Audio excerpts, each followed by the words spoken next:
The battlefields of the 100 Years' War were full of danger.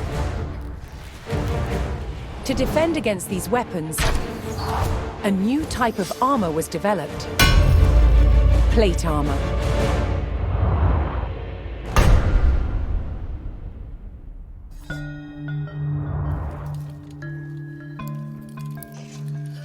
Plate armor clad the knight in an articulating exoskeleton of hardened steel. A hard outer shell that still flexes and moves with the body. It provided impressive protection and was an extraordinary technological achievement. Now, one of the ways that armor gets its strength is through shape. Both of these pieces are made out the exact same thickness as steel, but I can show you there's one stronger than the other. Here's the one with no shape. You see it buckles immediately. If I swap it for one that's been forged to have strength and shape, you can see it's much stronger. It's going nowhere. It wasn't just the shape that gave it strength. It was also how the metal was treated by the armorer.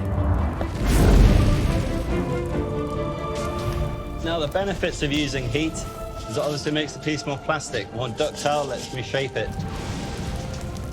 But the fuel also adds layers of carbon into the outer surface. This helps me increase the hardness and strength of the material. The art of the armorer was being able to judge the temperature of the metal by eye, managing the heat to create resilience in the metal.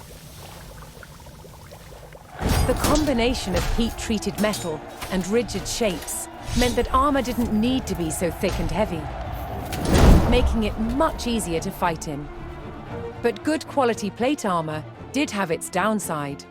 It was very expensive. Now, not everyone could afford full steel plate armor. For the common man, there is the brigandine.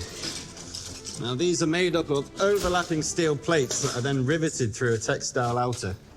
This gives you a much bigger range of movement, but is limited and is not as strong as a full steel breastplate. That said, it is much cheaper and much easier to maintain.